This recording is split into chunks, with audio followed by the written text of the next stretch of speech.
driver's license? Right? As a question. Is someone else running your career? I got 7 points that I'm going to dive on into for reflection, and then I'm going to open up the floor for questions. So those of you in the back who have questions about your career, how to manage it better, I may have some answers, but I'm sure at the very least, somebody in here has been in your shoes. Right? And that's the beauty of a group like this. Someone has been in the situation that you have been in. So without further ado, let's dive on in. This is me right here on the screen. My name is Peter James. I'm originally from New York City. Anybody Brooklyn in the house? Right. Single mom, Brooklyn, New York. My career, I went to school in Atlanta. Atlanta in the house? More than Brooklyn. Wow. I went to school in Atlanta. During college, I worked for FedEx. I was a courier for FedEx in Atlanta. After college, I went into the military. I was an officer in the Army. Did that for about 7.5 years or so. Transitioned out of there into corporate America, where I became a sales and marketer for a large pharmaceutical firm for about 10 years. Maybe 5 years too long. Why? I should have left after year 5. I stuck around too long. Can some of you relate? Just saying, right? Ultimately, when I did leave, actually, I discovered coaching. I'm an executive coach, and I discovered coaching. It changed my life. That was the previous session. But now I transitioned into becoming a college professor. I taught business and entrepreneurship. Today, I still teach a little bit on the side, but my bread and butter is I own an organization that focuses on diversity, equity, and inclusion initiatives, leadership development, and executive and leadership coaching, right? I transitioned so much because I've had too many doors closed in my face, right? I've had too many people tell me, you can't do that. You shouldn't do that. And instead of me just telling them I could do it, I could show them better than I could tell them. Right? So this is my career in all the organizations that I've been a part of. I worked for GSK. I've been a college professor, and that's my own company right there at the top. I had to ultimately, in order to accomplish my own dreams and get to where I wanted to get to, sometimes you gotta make your own way. We'll get back to that in a little bit as well. I love this quote by Steve Jobs. The only way to do great work is to love what you do. If you haven't found it yet, keep looking. Look at that last word though, those last 2 words. Some of you in this room right now are settling for the position that you're in right now. And you know you don't need to be. But you are. You know why you are though? Security? No. Listen. While I was going to say, while we BSing, but I shouldn't. Right? My mom, single mom, New York City, told me when I was coming up, go to college, get a good job. Why did she tell me that? No. Why are some of you telling your kids that? Safety, survival, security. Safety. You're telling them to play the safe road because the numbers tell us that that's safe. Why aren't you telling them to start their own business right out of high school? Right? It's risky. Here's a good example. I'm guilty of it too. I'm the Mr. Shift Your Mindset dude. My daughter just got out of the military, and you know what I told her? I said, "Why are you getting out for? Stay in." Why did I tell her that? Because it's safe. Because it's protected. I know she was in the Air Force, right? You know what she said? You know what, Dad? I'm going to get out and I'm going to move to Brooklyn, New York. Why are you going to do that? But here's the crazy part about it. She's there right now and she's thriving. Right? Some of you right now are staying in the place that you're at and you could be thriving. All this goes back to a book from Dr. Carol Dweck. She's out of Stanford University. Some of you have read the book, some of you are familiar. In the book, she talks about 2 different types of people in society. The individual on the right-hand side, as you can see, has what is called the fixed mindset. Now, pay attention to the phrases that accompany 75% of people in society. My potential is predetermined. When I'm frustrated, I just give up. Failure is a limit of my abilities. When I was the college professor, this is what I would hear from my students sometimes, and some of you have even said this. You know what, professor? I'm no good at math. What begins to happen when you tell yourself and others around you, I'm no good at math, I'm no good at math, I'm no good at math? And so now when simple math problems come across your desk, you don't even try them. Right? But what other areas of your life are you saying that I can't do or I won't do and I just don't do? As opposed to the individual on the left-hand side, that growth mindset individual. Again, now pay attention to the phrases that accompany that individual. Challenges help me to grow. Feedback is constructive. Failure is also an opportunity to grow. I am excited and inspired by the success of others. Right? I wonder what it will take for us to, first of all, adopt this growth mindset in everything that we do. And we'll talk about this. Sometimes this fixed mindset has been passed down to us, especially as people of color, for generations. I'll come back to that just a little bit as well. Number one reason. Self-education should not be always on the company dime. Ooh, right? Don't get me wrong. I think you should first ask your company to pay for that mess. Don't get me wrong. I'm an advocate of that. Get somebody else to pay for it. But then when they say no, why do you stop? I paid for my PhD on my own dime. And I asked the company and they said no. Right? Don't get me wrong. And now, when I got the PhD, my whole, and actually even to this day, my whole thing is, how can I get that return on investment? Because I put a lot of time and money into that bad boy. And I'm getting it. Number two, you should be always fully aware of your industry and in your environment. The last 2.5 years, there has been shifts in everyone's life and your organization. What is going on in your industry, not just in your company, that you're not aware of?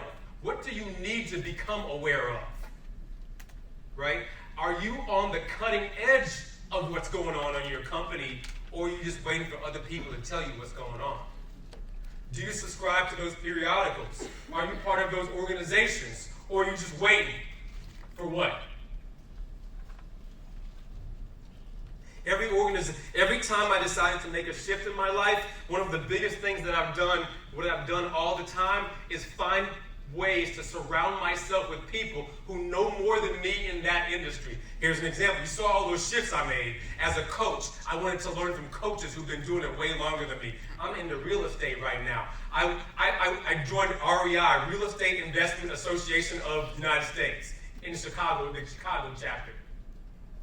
You know, some of you are in an industry or even have a passion, but that's just where it starts and stops. Oh, I want to open my own business. What are you doing about it? You know, they always say, now streams of income. What are you doing about it? Who are you talking to? Who's your mentor, advisor, coach? That's what number two is all about. Number three, if I get my slides in, I think you guys back there are blocking my slides. Look at this one right here. Now, in business sense, your organization knows its competition, right? On an individual perspective, do you know all your competition in the room? Do you know how you are different than everybody in the room? I was on a conference call this morning, and the individual I was talking to said, "Yo, yeah, I'm putting out for an executive assistant. I got 400 applications." If 400 people are applying to the job that you're applying to, what makes you different? What makes you stand out? What skill sets do you have? What certifications have you got? What are you doing differently in the interview that sets you apart? Oh, I'm getting dressed up and I'm looking the best version of myself, you and everybody else. Right? So what do you know? And you can start with those people around you. What are they doing? What are you learning from others? I did some very specific small things, even with my resume, to make it stand out, because at the end of the day, I wanted them to know that when Peter James walked out of that interview, they're going to remember me for the rest of their life. They may not hire me, but they'll remember something about me. Right? What is that different thing, or that different thing that's going to stand out and make you different, and not just the hue of your skin? So somebody, I feel like I'm in Wakanda right now. Wakanda forever, right? I am not doing that. And my slides just went out on me. Nothing down my slides. Still on the same one on here. Is it? Can you get it back up? Technical guru. Thank you so much. Right now, while I pause really quick, thank you so much. Let me pause really quick and see if anybody has questions for me. Anybody, any questions so far? I've gone into a lot of different stuff. I want to make sure I didn't have any burning questions about what I've spoken about so far. Think about questions though, because again, we got a lot of people in the audience who have been where you have been. Oh my goodness, can we do that again for me, please? Oh, thank you. Number 4, you are managing up well. And so many of you have direct reports already, and you focus a lot on being a great manager and leader, but when it comes to those above you, you don't manage up very, very well. And here's what I really mean. Who knows how to manage you better than anybody else in the world?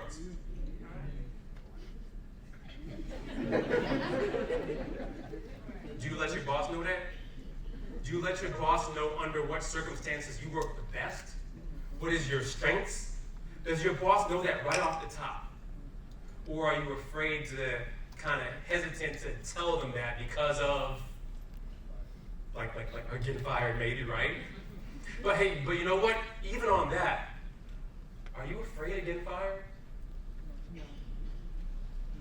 What is that really going to mean? And you know why you're afraid of getting fired? The main reason that, and actually I've asked a lot of people this, the main reason we're afraid of getting fired is because of embarrassment. It's really not about searching for another job. It's because we got to tell people, oh yeah, they let me go. See how that feels? Shoot, even me just saying it puts a little hair on my back a little bit, right? But that's the thing more than anything. It's like when you were in college. Oh, when you got an F or a D, did you tell anybody? But I wonder how embarrassment in our lives carries even into adulthood and prevents us from being the best version of ourselves because we're nervous about how it's going to look. I digress. What are you telling your boss? When are you setting up the meetings with your boss? How are you informing your boss, here's the best conditions that I think I can benefit you and the team under? Here's what I can do the best. Number 5, you surround yourself with people who support and are smarter than you. I love the quote by Jim Rohn. You are the average of your 5 closest friends. I want everyone to sit on that, close their eyes, and think of your 5 closest people that you talk to on a daily basis, and that includes your family. Now, here's the crazy part about that. You know you got that uncle, right?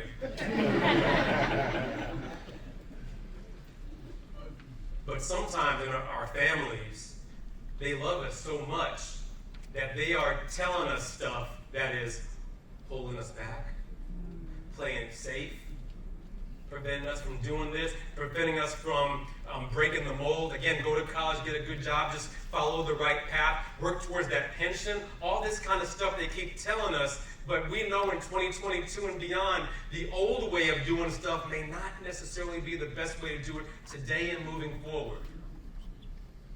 How do you shift it a little bit? How do you take control of it a little bit moving forward, right? So now, who is around you and what are they saying? How are they holding you accountable for your own goals and your dreams? If you said that by the end of the year that you're going to start a business and it's the end of the year and nothing has happened yet, who's calling you on it? If it's nobody, listen, guys, I know all of us. I'm the dude's dude. I know it, right? And we don't like to be held accountable. Again, who here, men only, raise your hand if you've got an accountability partner that holds you accountable for what you say. A handful. Thank you all for that honesty, right? And I ask men on purpose because for some reason, it's easier for women to join a Facebook group. to join some type of women's group. But for men, can someone tell me why? Is it an ego thing? Right? And I wonder if you stepped out of that ego, I had to, what greatness waits on the other side. My accountability partner is going to be here tonight and has a session tomorrow morning, and once a week we get together, and I asked him this question right here, and when he tells me something hasn't worked out well, how have you gotten in your own way? Because most times that's what it is. Number 6, you periodically test the waters. Really meaning that you are interviewing. You're talking about driving your career. You're talking about doing different things. That was number 6. Oh, that's right, okay. I was like, did I put it up there? Oh my gosh, no. What kind of speaker am I? We're talking about shifting our career. We're not even interviewing in our own company. But now, if that's what you're doing, are you interviewing outside of your company? I'll face it, when we get into a little groove in our company, and we're doing things and we're working hard, we don't got time for that. Until it's too late, until you need to have time for it, right? Right? Until the layoffs or the reorg is happening, and they're like, oh, maybe I need to start circulating my resume a little bit. Literally, I was a serial interview. My wife used to look at me, are you crazy? Why are you interviewing for these people? I don't really want that job. I just want to get sharp in the interview room. Because you know how you feel that little bit of anxiety when you get in that interview space? How do you overcome that? You got to master that thing. That's a whole nother session for that, though. All right? What does testing the waters look like for you? And again, who are you surrounding yourself that can hold you accountable for that? Number 7. Right? What's your plan A? Maybe you're in it right now. What's your plan C, B, or C, or D? Right? Again, the last 2.5 years, what was it called when everyone was leaving their job? Great resignation. People are just up and going. I don't know about you. I don't want to work anymore for the rest of my life. I'll be 50 next month. Wow, 50. I'm never going to work again for someone else that I don't want to work for. I don't know about you. It's doable. My daughter is 28 years old. She makes $130,000 working from home. Being transparent with you all. Whatever job you dream up, it's out there. It's waiting for you. But you just got to go out there and find it. What are you waiting on? Is it going to be dropped in your lap? Tell me what's dropped in your lap. Are you black?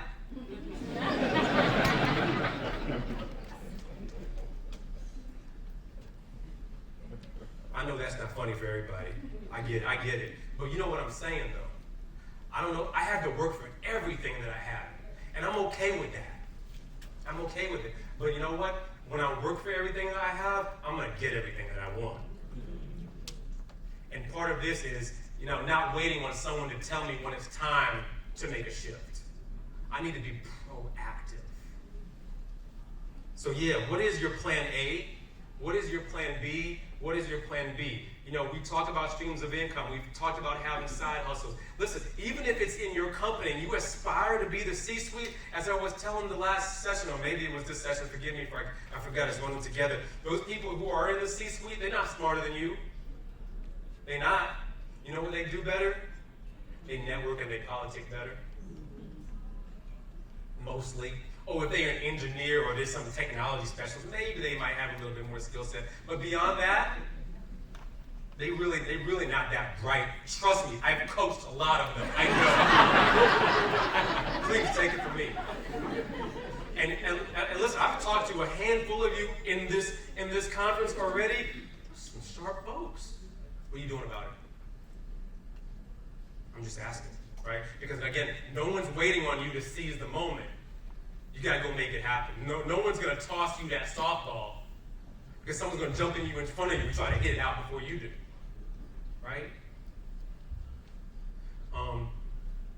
This one right here, bonus. Here's the last one right here. This is like the bonus one. your priorities and your boundaries are in order. The company, because you are a hard worker, let me pause on that one right there. Because listen, that's what we do. We just work hard.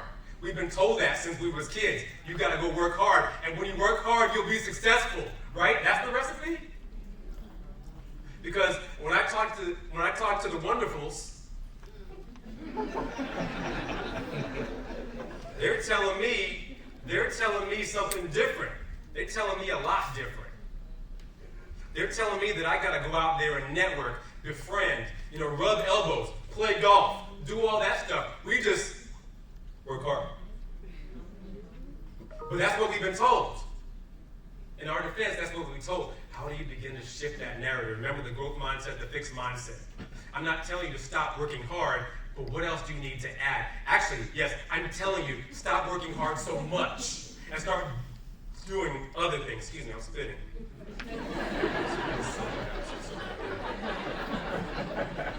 This is so exciting.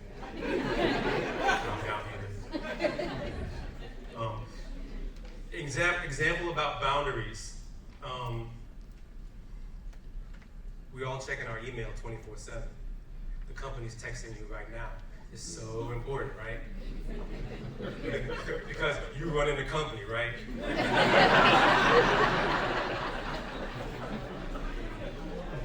Right?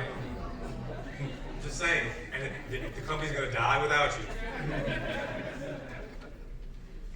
And we believe that. And so we leave the alerts on 24/7. We on vacation, the alerts still pop on. Listen, keep Instagram, turn the phone off, turn the company email off. Right? Are your boundaries in order? Because at the end of the day, after the work hours, it's my time to be pushing my side hustle. What this looked like for me, I showed you my journey a little while earlier. I realized when they kept shutting the door, it's funny, I got my master's degree, and my boss, when I was in the pharmaceutical, my boss said to me, and actually I asked, hey boss, how's this degree going to help me? And he looked at me in the face and said, it won't. No, I'm not even lying to you. This was a true story. We were in the car together. He looked at me, he said, it won't. Okay. So I went back. Usually when I get real depressed about stuff, I go to sleep, and when I wake up, I feel so much better. Right? It clears my head a little bit. And I got up, and I had a plan after that. And the same thing when I was working on my doctorate, you don't need that. Okay, no problem. But I was doing a lot of that stuff because, again, when I was told that education is the key to everything, again, especially some of y'all West Indian parents around here, education, right? That's it, right? But there's so much more. Who do you know? Who do you need to know? Oh, we just come out of a pandemic and we couldn't know anybody? I bet the Wonderfuls are meeting people during the pandemic.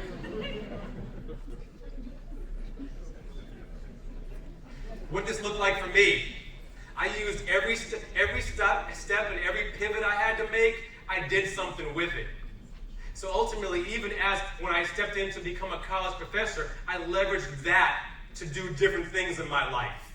When I ultimately opened up my business, I leveraged that to do other things in my life.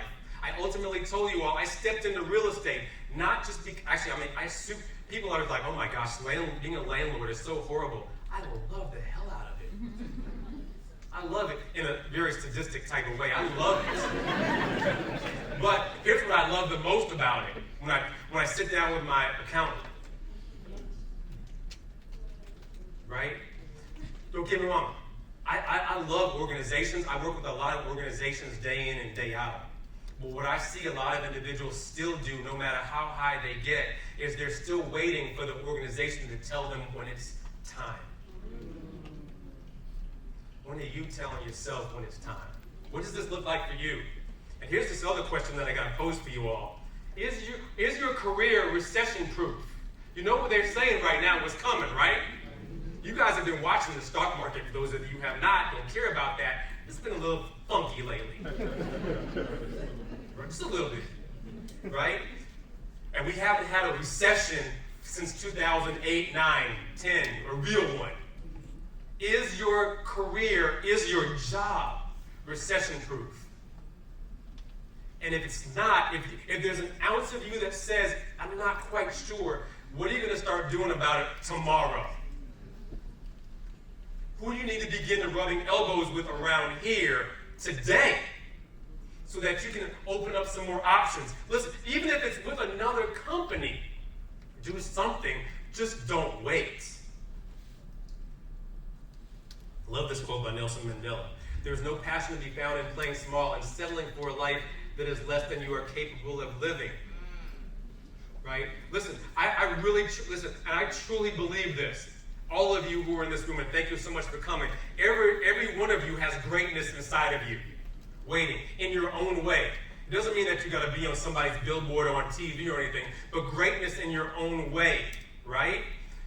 The only thing that's in the way of you and your greatness is you. It's not the company. It's not your mom, your brother, your cousin, your sister, whatever. It's you. You're the only one that's preventing you from stepping into it.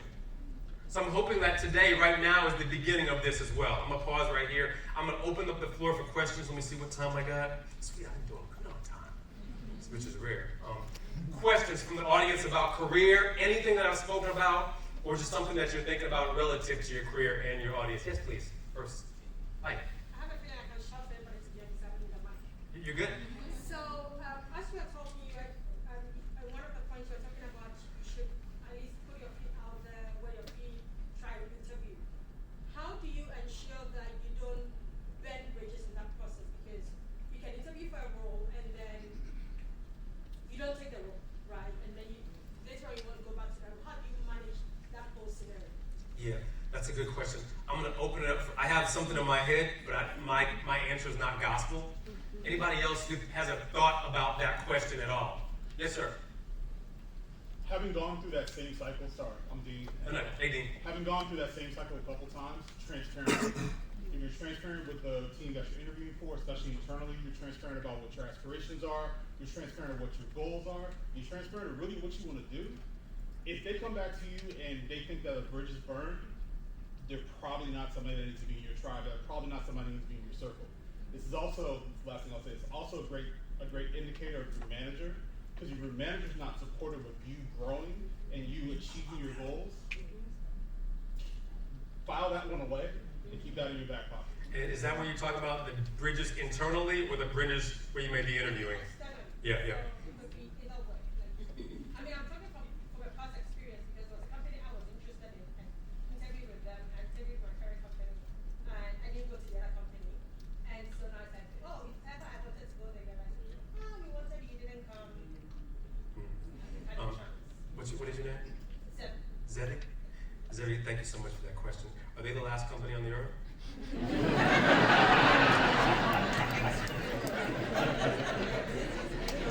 but I know, right? Sometimes, especially like if you're in a small town or something, it feels like they are one of the few in the industry, right? Tell me why you feel that way, though. So, I don't think And I'm asking you that because someone else feels like this also, so please. So I think sometimes it's the fact that you have values, and it's not necessarily the fact that that is probably the only company that you could ever work for, but in that industry, they are the only company that meets your values and interests. Ooh, that's a good question. Ooh. You know, They're the only one in the industry? Ooh. Yeah, thank you for that question. You had your hand up, sir. You want to chime in? I was gonna say, I think a lot of times now you can actually build a relationship in that way. I think the anxiety for us is messing your relationship up, but if they see value in you, they'll keep you in the back pocket. And oftentimes, if later on you want to join that company, and they'll even tell you like, hey, if 6 months you change your mind, hit me up. Yeah, I was just gonna follow up on that. I'm actually in executive recruiting for PepsiCo, so I can tell you if you were. But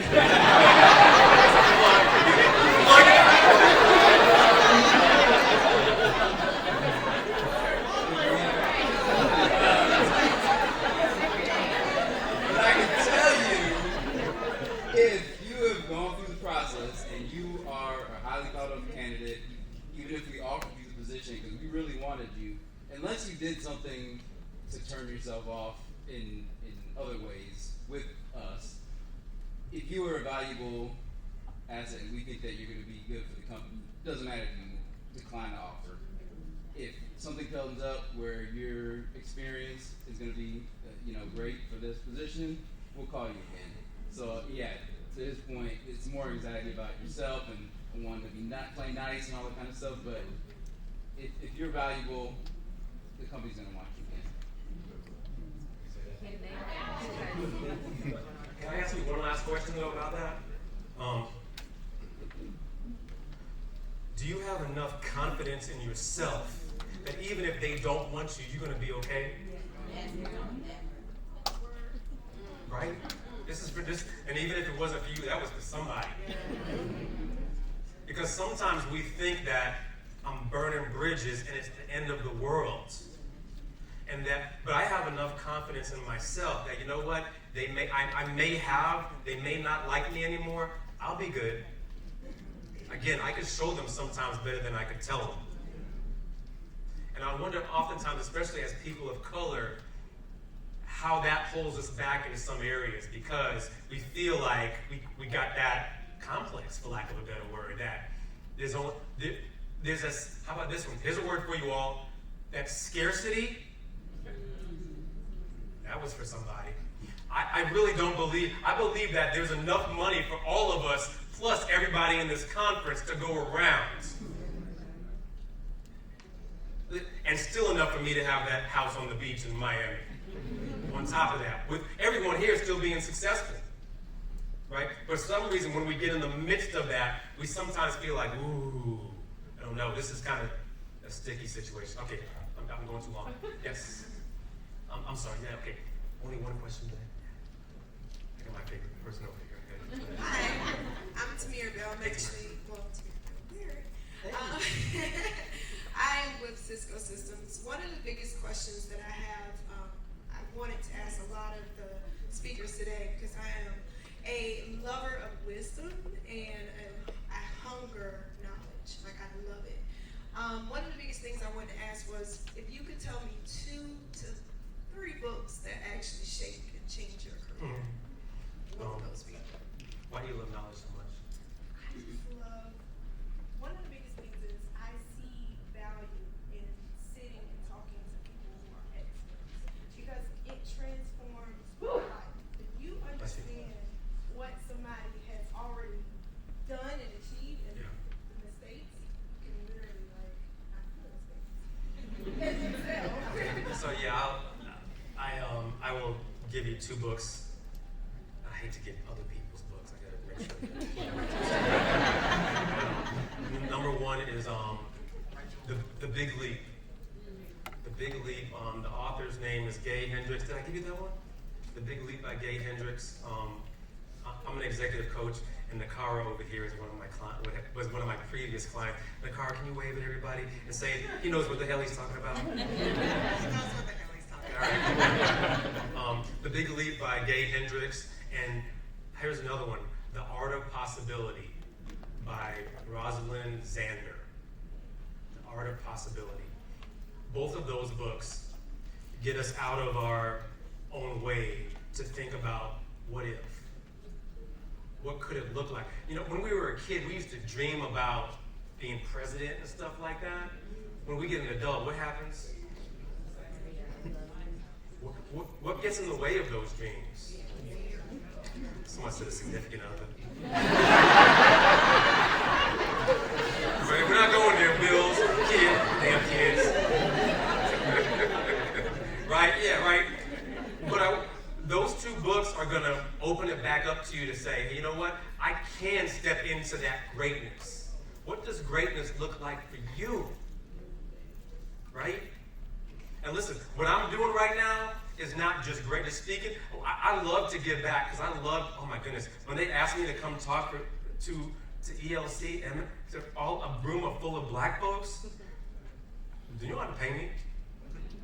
I just come and just talk because for centuries, we haven't had the opportunity. And the reason I do this, and literally, it's kind of cliche a little bit, but my ancestors before me never even dreamed about this. So now I work my butt off day in and day out because they never had the chance to put on a suit and get in front of a room of people that look like me who are all executives making good money. Dreamed of it. My mom, rest her soul, if she could see me right now, oh my gosh, I'm crying just thinking about it inside. Nakara, hi. So y'all, he didn't pay me to do this. So one of the questions I wanted to ask the group is, I am in commercial real estate. So in the car part, I work for Cushman & Wakefield, and there are not a lot of black individuals in commercial real estate, especially in the area that I am, where I'm doing development and working on global accounts and things like that. But I find myself after being somewhere else for 13 years and coming over to Cushman a year ago, that people are often telling me what's next. And so I thought you were going to talk about this a little bit. But how do you, like, what is a suggestion for people to drive your career when you feel like people are telling you what's next? That's number one. And then how do I get back? Because I feel like I've been told so often about what I'm good at, what I should be doing. I feel like I've lost a little bit of what I want to be doing, right? Or where my passion really lies. So how do I get back to that? Yeah, thank you for that. Of course, I'm so sorry. Oh, that's so bad. I got roughed up in the club one time for stepping on someone's toe. Never really happened.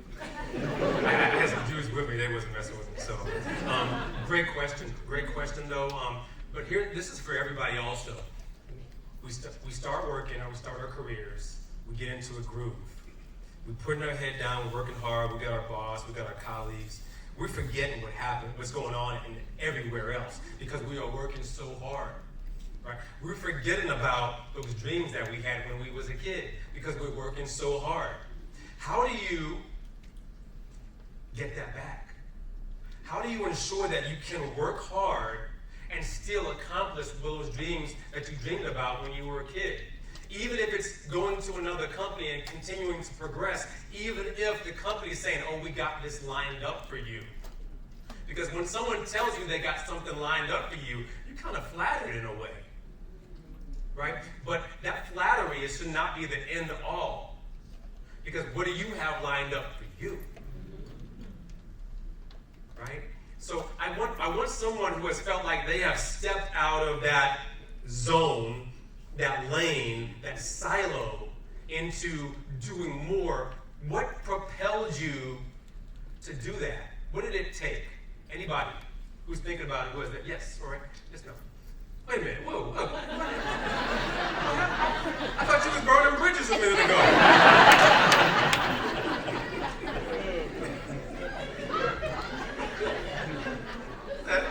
This was a setup, right? You set me up. The camera. So, and I have always, when I was growing up, I always said I was going to be a CEO someday. And it was something I wrote in one of my journals, just put somewhere. And when I started working, honestly, I forgot all about it. So I did my career, I did 5 years, and then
give her a hand first of all. What I just heard from her is that she had to take a step back and reset her goals. And now what I'm also going to challenge you to is every month, every quarter, take a look at those goals again. Challenge yourself. Have someone to hold you accountable, and step into that greatness every step of the way, and don't let go of that. Because sometimes we let go of it too easy because we think in the back of our heads that's not possible. But you heard Miss Wanger talk at the session over there earlier.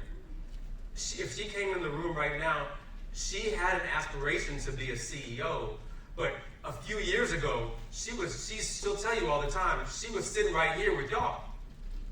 Just a few years ago. Now she's the CEO of Essence, right? Because of what you just described.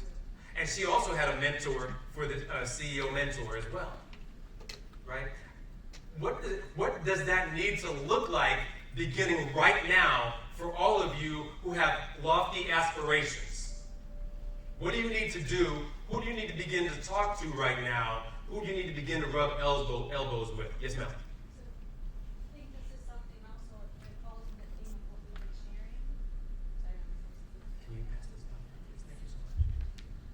Thank you. I'm one of maybe one of the older people here. No. So I think this is important because there are probably other older people like myself who got into that groove, and when you first started working, you felt that you should be happy that that company was just willing to offer you a job.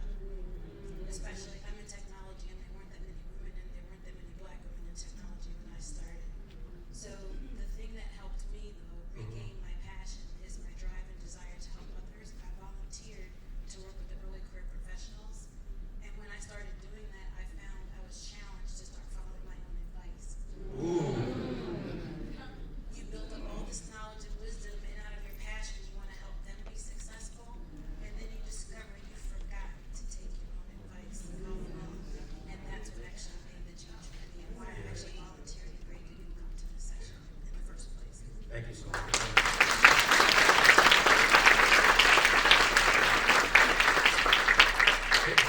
I love what she said, because here's the part about that also. It's in all of you. How do we, as a coach, my responsibility is to pull it out of you so that you can make it happen moving forward. But what's getting in the way right now? Don't blame the kids. Don't blame the significant other or a situation, right? I'm an only child. My mom died when I was 28 years old, right? But I know she wanted way more for me. I can blame so much stuff on a second marriage, a whole lot of stuff. Listen, life's gonna happen. It's gonna happen. What are you gonna do about it now? Because if you're like me, you got generations behind me who are asking you to be the trailblazer. Okay, last question. So you mentioned something that really hit home for me about those that are in the C-suites. They're no smarter than any one of us in here. Have you talked to them? You should talk to them sometime. So one of my concerns that you hit on, I'm not really good at politics because I can't fake a flunk. So I can sit there and I can be all the things, but when you start trying to tell me to play this side or play that side, it's really difficult for me. It's not the networking, it's none of that, it's the politics. So what would you say? But the network is part of it too. You know that, right? No. So I mean, Right? I'm gonna open that up for one person or two people about the politics, because I will say this. This is how I package politics. This whole thing that we're doing in corporate, it's a game. How are you playing the game? Every day you getting all beautiful in the morning to play the game. I put on this suit to play the game. You think I want to be in my sweats right now? But I gotta know how to play the game. How about this one too? I'm gonna play it better than them.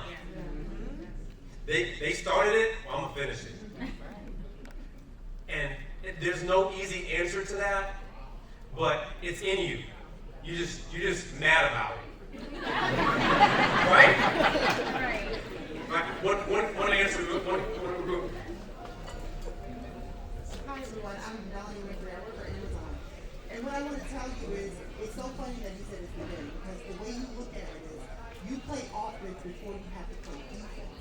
So you set this up, the managing up, you make sure the message that you want to convey is conveyed to the right people, the key people, so that the BS raises up, there's a lot of nah, not her.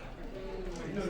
Like it gets cut down and you lose your not in. So that's the managing up, making sure that what you're saying and the relationships that you're building combat the BS when it comes up. That's playing politics offensively and never having played it. So. Here's the thing about that too. Let's give her a hand for that for sure.